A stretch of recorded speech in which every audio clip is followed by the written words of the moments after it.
The year is 1998.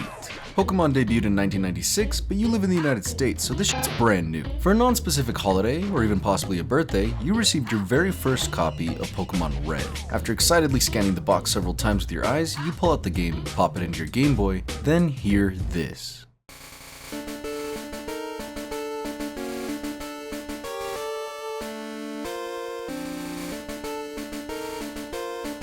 And it's fucking immaculate. Pokemon is one of those IPs where no matter what they decide to pump out, even if the game is subpar, the soundtrack is going to have some of the most divine tunes of all time. Much like a franchise I don't want to talk about, there are some serious bangers among the gold and the filth. For example, let's take a game like the critically acclaimed Pokemon Pearl and check out one of its most popular songs.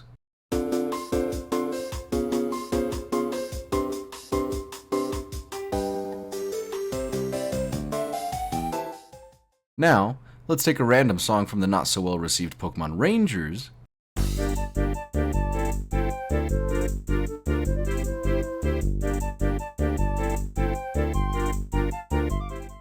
It slaps. But of course, this is all subjective, which is why it won't be the topic of today's fucking discussion or whatever we're doing. Instead, what I want to uncover is how Pokemon's music went from this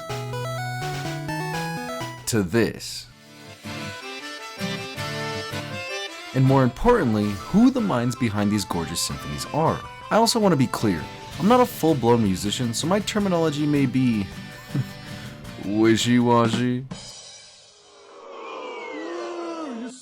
But my goal is to look into the history while giving a brief oversight of the music produced and why, with only a little bit of how every now and again.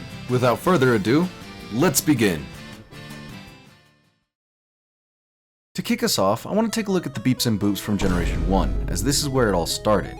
At the time of these games' production, the team of Game Freak was but a humble 17 or so, with the main man and pretty much the only man behind the music being none other than Junichi Masuda. If you haven't heard of this guy yet, then get used to him, because he's going to be the main star of the show for a little while. Before Pokemon, Masuda had been working on games such as Mendel Palace or fucking Magical Toludokun, I don't know. The soundtracks of which were entirely produced by him. The production for these games aren't anything novel by today's standards, nor at the time's, however these tunes would be the building blocks for what we would eventually see in the final release of Pokemon Red, Blue, and Green respectively. Hell, the boss theme for these games was straight up taken and changed a little to become your rival's theme anytime you talk to him.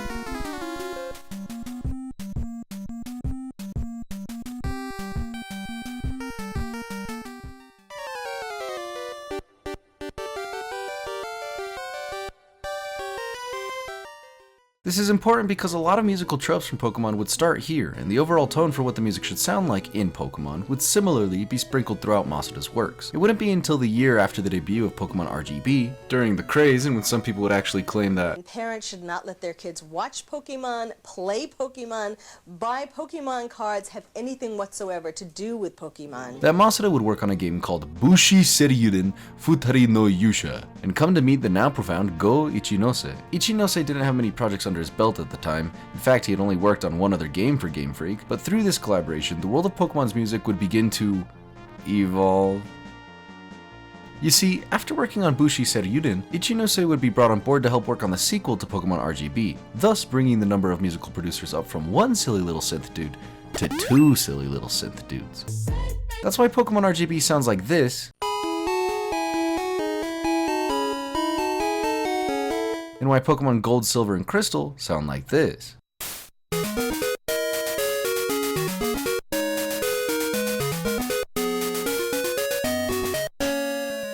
Masuda really liked making simple techno compositions, primarily made of high tones due to a mix of hardware and personal taste. He liked his songs to be straightforward but concentrated, whereas Ichinose similarly enjoyed classical works but from artists like Chopin. Hence why some of the songs produced for Generation 2 would tend to be more methodical and intricate, unlike the more straightforward and upbeat melodies from Generation 1. Eventually, of course, this would change come the release of Generation 3's Pokemon Ruby and Pokemon Sapphire. It's 2002.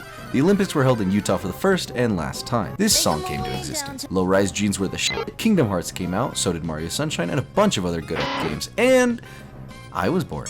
Meanwhile, Game Freak decided to drop these absolute bangers into the world and introduce us to 135 new Pokemon. Maybe now that seems like a drop in the bucket, but at the time, this was fucking unheard of. Rants aside, with the addition of more Pokemon came the addition of another talented musician behind Game Freak's lines, Morikazu Aoki. This fine gent had already worked for Game Freak for a short while, and actually had a hand in creating a lot of the sound effects present in Pokemon Gold and Silver respectively. It wouldn't be until these games that he got to have a full arm in the production of Pokemon's music, being responsible for tracks such as the themes to Route 120 and Fort Tree Town. Very much keeping in spirit with Ichinose's tracks, but with a little oomph and grandiose. Meanwhile, our two main men are hard at work showing you what it means to fight, with Masuda producing every battle theme in the game, giving us abnormally aggressive and brash tunes this time around, alongside Ichinose's more ceremonious and almost military sounding melodies. Interestingly enough, within the soundtracks of these games, we can hear a ton more percussion and more intricate layers to each song. This was mainly thanks to the new hardware found in the Game Boy Advance, and potentially the mood that the staff were in at the time. In an interview with Game Informer, Masuda expressed how he felt Gen 3 was one of the hardest games he had worked on in a long time, as the hype for Pokemon was seemingly dying down. Thus, Masuda pushed himself to do good work on these games and fell ill as a byproduct of that back-breaking labor. Obviously, Masuda recovered, and the Pokemon brand remained at the top of the charts for years to come, although with success came expectations, and expectations were not met. Instead, we got a bunch of way cooler shit. Pokemon Coliseum, Red and Green remakes, Emerald, Pokemon XD Gale of Darkness, and Drill Dozer. What? I thought it was cool to mention. Funnily enough, the music present in Drill Dozer would bring about what I like to call the beach era, a time where a lot of Masuda's production began using funkier bass lines and broad trumpet-like synths, a very I'm living life attitude. An attitude that would eventually be carried over to the next games in the mainline series, Pokemon Diamond and Pokemon Pearl. Generation 4 was actually my first introduction to Pokemon, and my god, let me tell you, when you make it to the first lake,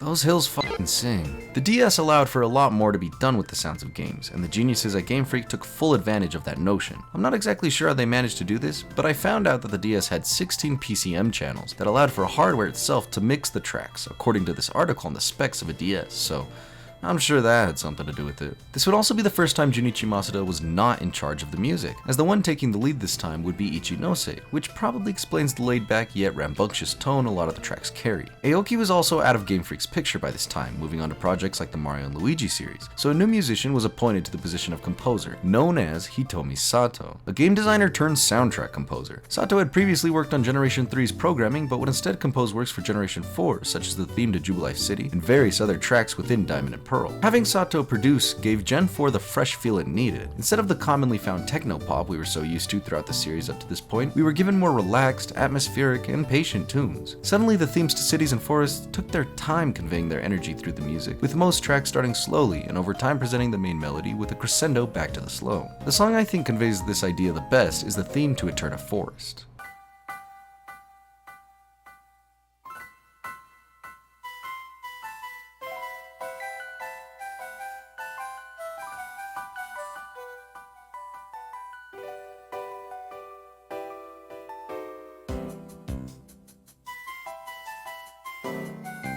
The piano tones are also key to Sato's trademark, as she was a piano player since she was 3, and these games are littered with beautiful pianos, almost giving Diamond and Pearl an air of class or etiquette, while still staying true to what Pokemon sounds like. In fact, in the production of Generation 4, Masuda would be assigned to primarily composing the battle tracks for the game, and leave the rest of the score to Sato and Ichinose, and most unfortunately, this would become the usual from here on out. Don't get me wrong, I love Sato's work to an immense degree, but these games' soundtrack would truly mark the end of an era for Masuda. In the tracks he did make, he would also pull a Mendel's Palace and reuse a song made for another one of his previous games he worked on, Pulse Man, and turn it into your rival's theme.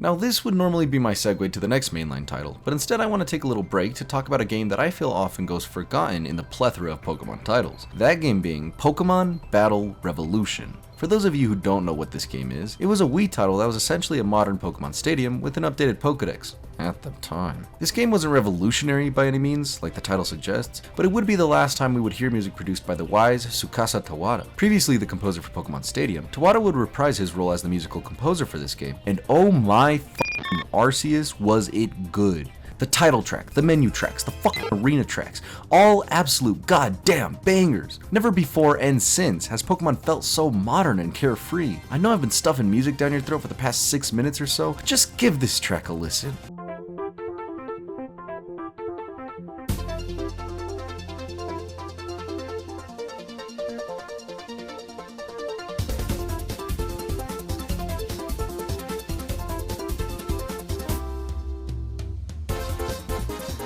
like, is this even Pokemon? The use of trumpets, electric guitars, and a heavy bass wouldn't be new to Pokemon, but the temperamental, alert, yet cautious beats Tawada would bring to this game could and would never be done by Masuda, nor anybody on the staff at the time, or even now. The vitality in the music that, to this day, is what I hear when I think of Pokemon, was redefining, but sadly, Tawada would take that musical feat with him as soon as he brought it, never to work on a Pokemon title again. So after this historical feat, we would get even more Pokemon Ranger, the best remakes in existence, and a couple other Pokemon spin-offs, all of which had Masuda swapping from director to composer to scenario planner. They were strange times. Not new times, but definitely strange ones. It wouldn't be until the introduction of Generation 5 with Pokemon Black and White that Masuda finally got back in his chair of having a larger stake in a mainline game's score. However, with these projects, a lot of musical conventions within the Pokemon games would try something new. These games were soft reboots of the series, and as such, a new musical staff would be introduced with many familiar faces, such as Masuda, Sato, and Ichinose, with the lead for these titles being a young Shota Kageyama, known for his other works on projects like Luminous Arc, his contribution to Soul Silver and Heart Gold, and a small indie title called Smash Bros. Brawl, although he only did the arrangement and composed a handful of remasters, so don't get too excited. With his new lead position on the music of Black and White would come changes like the gym leader themes being way more pumped up than in the past, or the notorious low health music.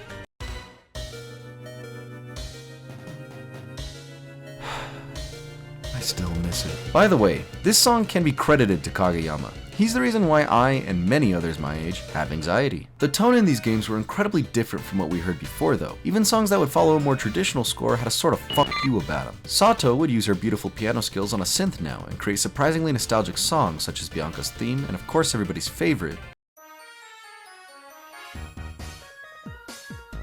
I know! Of course, the one responsible for one of the best soundtracks in the series would go on to produce one of the most beloved songs in the series. The composers for Black and White would also be Game Freak's go-to from here on out: Masuda, Kageyama, Sato, and Ichinose. Although Ichinose would disappear from time to time, an occasional guest would join the mix every other generation or so. With a cemented team of composers and the budget to move forward, we have now reached Pokémon X and Pokémon Y, the very first 3D mainline games in the series. By the way, in case you haven't noticed, you're a little over halfway through this video, so why not consider subscribing and liking the video, so you can stay tuned for more content in the future. Despite what I said about Generation 5 being a soft reboot for the series, these games would prove to be a harder reboot than Black and White. The Pokémon were in 3D, Mega Evolution, a new type was introduced, and Pikachu would now actually say its name. I love it. Although on the music side of things, we would hear a more orchestral sound from these games. Suddenly everything is a massive fucking deal, with occasional dips into a relaxed yet regal tone. I mean, just listen to the opening theme.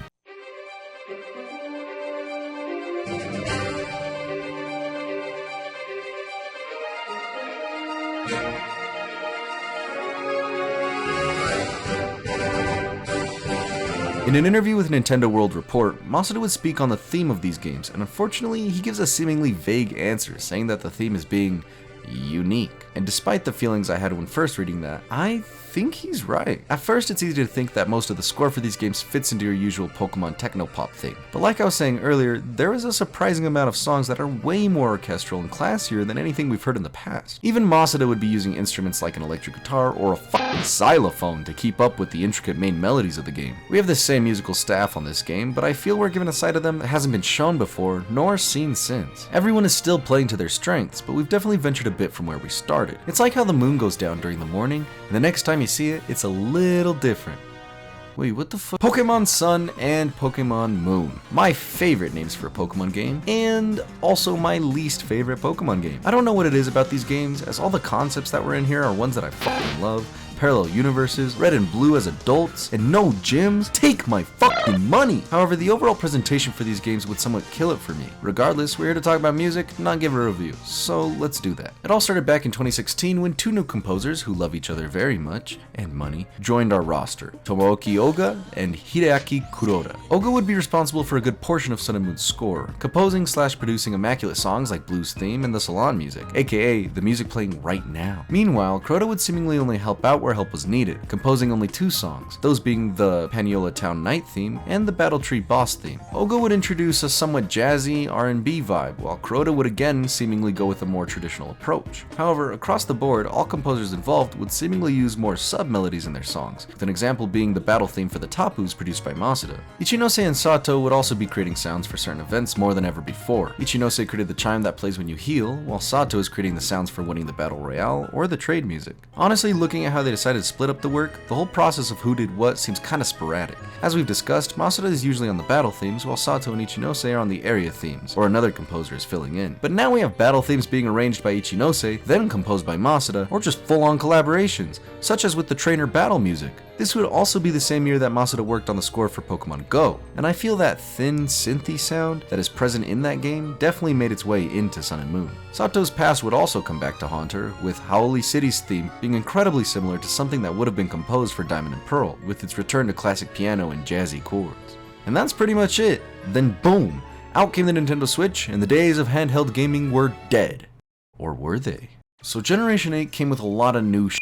Dynamax, wild areas, new typings, etc. But one of those new things was an indie developer being hired onto the staff, albeit temporarily, for the first time in Pokemon history. That indie dev being none other than Toby Fox, the Undertale guy. Unfortunately, he only composed 1 song for the game, but that song would end up being the Battle Tower battle theme. Try saying that 5 times fast. Battle Tower battle theme, Battle Tower battle theme, Battle Tower battle theme, Tower battle. Fuck. Right off the bat, you can hear Toby's name written all over it. The dramatic harmonies, the heart-thumping BPM. This piece screams Mr. Fox. Yet officially, this is still a Pokemon song. To me, the only parts of this song that are even reminiscent of Pokemon are the use of horns, and... no, yeah, that's pretty much it.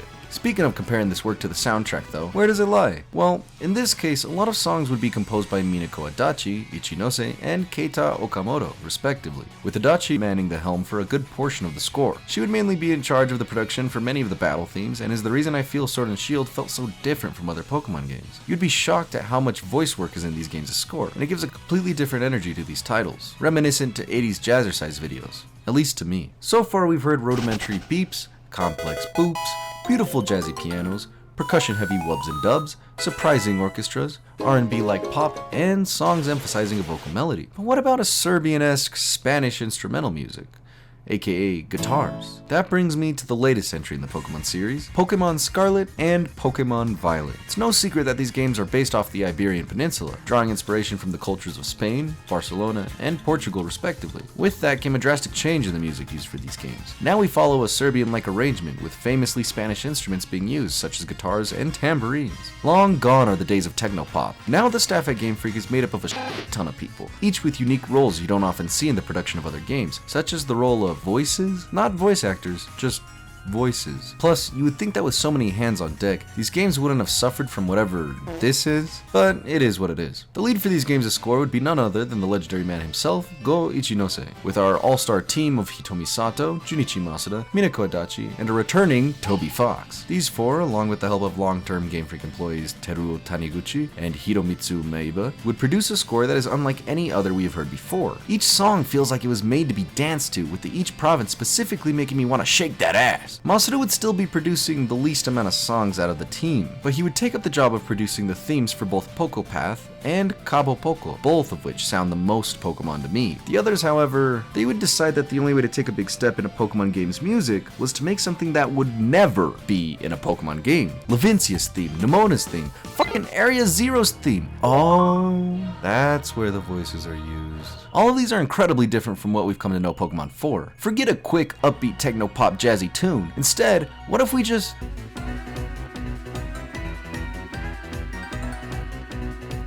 By the way, that song can be credited to the great Ichinose. To me, it sounds like Ichinose was just playing too much Kingdom Hearts, but I'm fucking here for it. As for the Out of the Blue Area Zero theme, this song was composed by returning gamer Toby Fox, who would then hand it off to Ichinose for him to arrange. Something you'll notice a lot in this generation is how much everyone is working together. I like to think that everybody was so confident in each other's work that they felt the only way to blow the lid off these games was to create masterpieces together. Toby would also be responsible for the Raid Battle theme and the Academy Ace Tournament theme. The latter of the two actually blowing me away, because at least for the raid theme, if somebody told me that was Toby Fox, I would believe it. But the Ace Tournament theme? This sounds like it came straight from Ichinose himself. The song is just way more relaxed than anything I've heard from Toby. He's come a long way as an artist, and clearly deserves the spot he received on the Game Freak staff. All in all, it's been an incredible journey to go through the history of Pokemon and uncover why it sounds the way it does.